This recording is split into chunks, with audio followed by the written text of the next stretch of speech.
शिर्क व इस्यान व दलालत से बचा कर ऐ करीम, कर हिदायत मुझको अब राह सिराते मुस्तकीम। हद से अब दूर हो गया है हाल मुझ बदकार का, कर मेरे इमदाद अल्लाह वक्त है इमदाद का। गर्च मैं बदकारो ना लायक हूँ ऐ शाहजहां, बर तेरे दर को बता अब चोर कर जाओ कहा।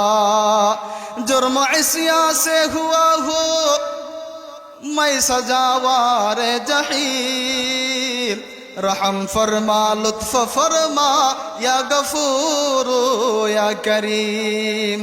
আল্লাহু আকবার। দেখেন হযরত আবু বকর সিদ্দিক রাদিয়াল্লাহু তাআলা আনহু, অথচ আবু বকরের ক্ষেত্রে আল্লাহর রাসূল দুনিয়ার ক্ষেত্রে বলে গেছেন আবু বকর ফিল জান্নাহ, আমার আবু বকর জান্নাতি, দুনিয়ার মধ্যে জান্নাতের সার্টিফিকেট পেয়ে গেছেন।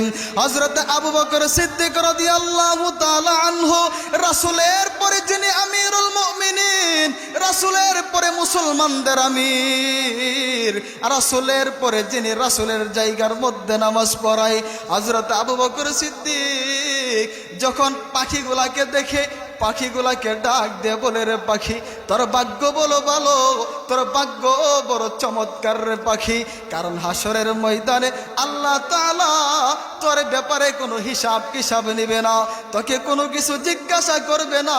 তবে আমি আবু বকর, আমার আবু বকর আল্লাহর দরবারে আল্লাহর কাঠগড়ায় দাঁড় হতে হবে।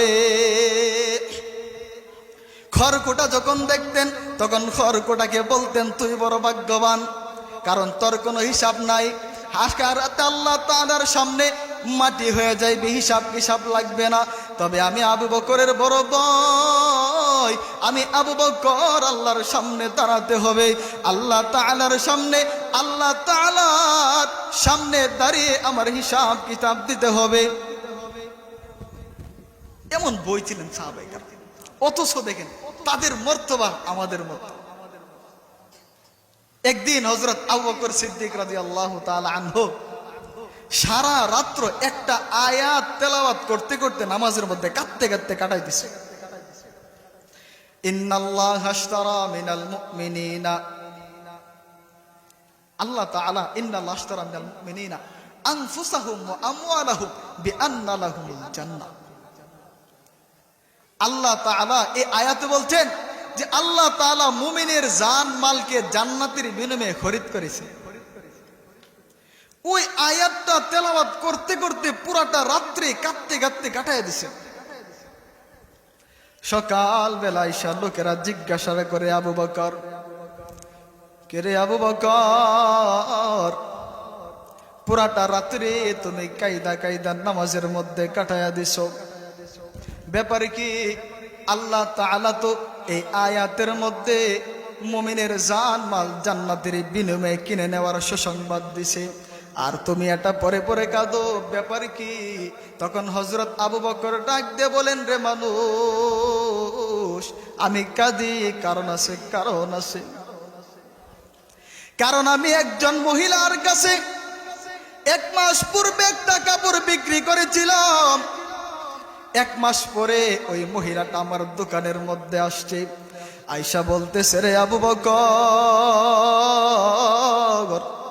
তোমার কাছ থেকে 1 মাস পূর্বে আমি কাপড়টা খরিদ করেছিলাম, আজকে আসছি, তুমি কাপড়টা রাইখা দাও, খরিদ আমার টাকা ফেরত দেয়া দাও।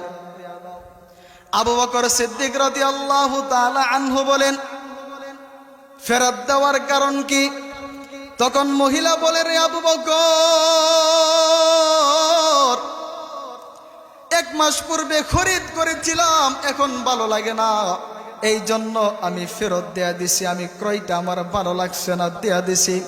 আবু বকর ডাক দিয়ে বলেন, রে মানুষ, দোষ, ওইখান থেকে আমার ভয়টা জাগছে, ওইখান থেকে বিষয়টা। কারণ আল্লাহ তাআলা ওইখানে ওই আয়াতের মধ্যে তো বলছে মুমিনের জানমাল আমি জান্নাতের বিনিময়ে খরিদ করেছি। তবে যদি হাসরের ময়দানে আল্লাহ তাআলা জিজ্ঞাসা করে আবু বকর কি নিয়ে আসছো আমাকে বলো, যদি আমার আমল নামা আল্লাহ তাআলার কাছে পেশ করি, যদি আল্লাহ তাআলা ওই কিয়ামতের হাসরের ময়দানে বলে আবু বকর তোমার কাছ থেকে দুনিয়াতে আমি জান্নাতের বিনিময়ে তোমার জান আর মাল খরিদ করেছিলাম রে আবু বকর, তবে আজকে ওই ক্রয় বিক্রয়টা আমার কাছে পছন্দ হয় নাই, এই জন্য তোমার জানমাল তুমি নিয়ে নাও আর আমার জান্নাত আমাকে দেয়া দেয়।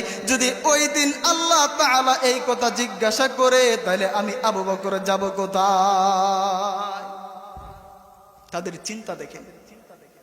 এই জন্য হযরত আবু বকর সিদ্দিক রাদিয়াল্লাহু তাআলা আনহু প্রায় সময় হাত তুলিয়া আল্লাহ তাআলার কাছে একটা দোয়া করতেন, কুন বিল তুফিক ইয়া ইলাহি মান লাহু জাদুন কলিল মুফলিসান বিসিদক ইয়াতি ইনদামা বিক ইয়া জলিল যামবুহু যামবুন আযীমুন ফাগফির যামবাল আযীম ইন্নাহু শাখসুন গরীবুন মুযনিবুন আবদুন জলিল।